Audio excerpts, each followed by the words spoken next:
मित्रों, महागणपति जी को प्रणाम, माँ प्राजगदम्बा भवानी को प्रणाम। आइए हर रोज की भांति आज भी थोड़ी चर्चा कर लेते हैं, थोड़ा सत्संग कर लेते हैं। आज चर्चा का विषय है, जो देवी प्रकृति है वो ब्रह्मा पर आधारित है। प्रकृति ब्रह्मा पर आधारित है, मानव पर नहीं। मानव तो 84 लाख योनियों में से एक है।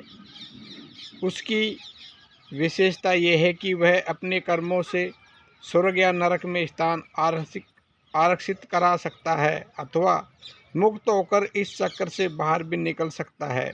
जहाँ से आया वहाँ लौट सकता है। इस निर्णय के लिए उसे ब्रह्मा को अपनी माया पर निर्भर रहना पड़ता है। सृष्टि व लय दोनों माया के नियंत्रण में है। समय और माया मिलकर एक संस्था बनते हैं। आज विकास और बुद्धि के अहंकार ने स्त्री और पुरुष के दो विश्व खड़े कर दिए, अतः दोनों अपूर्ण रहकर जीवन में पूर्णता तलाश रहे हैं। ब्रह्मा पुरुष है, माया भी निराकार है, ऋतु रूप शक्ति है। ब्रह्मा भी ऋतु रूप है, सोम है, अहंकार है। इसी में से माया प्रकट होती है। प्रकाश रूप सृष्टि, अंधकार ही कृष्ण है। सोम वंशी है, सूर्य है, जनक है। अंधकार और प्रकाश में भेद नहीं है, एक ही है। एक के बिना दूसरे का अस्तित्व ही नहीं है। युगल सृष्टि के पीछे यही अवधारणा है। ज्योतिष शास्त्र में काल पुरुष के पत्नी नहीं है, किंतु युगल तत्व है।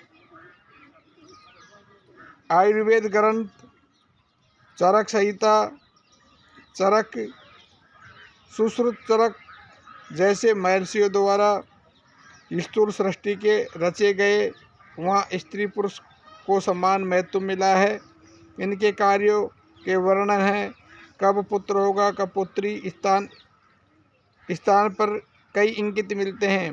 अलग है, पुत्र का महत्व नहीं है। जब शुक्र, कीट और डिम्ब मिल जाते हैं तब अंकुरण शुरू होता है।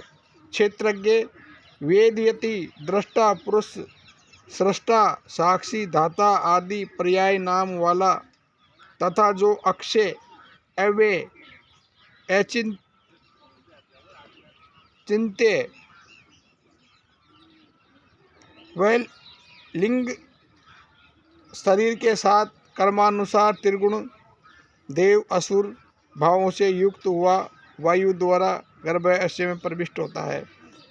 आर्तव भी वात, पित्त, कफ, त्रिदोष से, चौथा रक्त से युक्त हुआ प्रजोत्पादन के अयोग्य होता है। पुरुष में बंध्यात्व दोष शुक्र में अंतःविकृति से पैदा होता है। शुक्र में शुक्र कीट शुक्राणु विद्यमान न हो अथवा मृत मूर्छित हो भी जीवित है, किंतु ग्रंथि सदृष्ट हो। निदान चिकित्सा की दृष्टि से दोनों का समान महत्व है। अष्टांग हृदय ग्रंथ में भी कहा गया है, स्त्री पुरुष दोनों ही बीज स्वरूप है।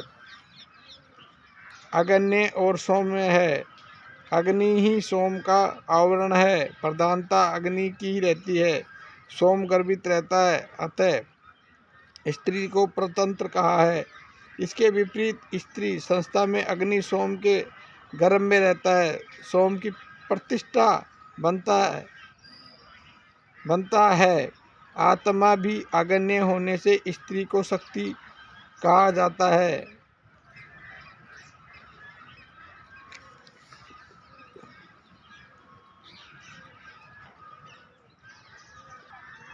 लेकिन जो स्त्री पुरुष को जन्म देती है, संस्कार देती है, वही पुरुष के आगे पिछड़ रही है, उनसे ही शक्ति मांग रही है, तब उनका रक्षण संभव करना होगा।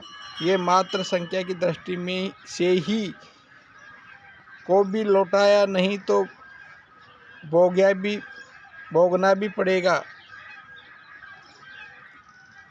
मित्रों, हमारे चैनल पर हम ऐसी नई नई जानकारियाँ लेके आते रहते हैं। हमारे चैनल द्वारा दी गई जानकारी अच्छी लगती है, चैनल को लाइक करें, शेयर करें, सब्सक्राइब करना ना भूलें।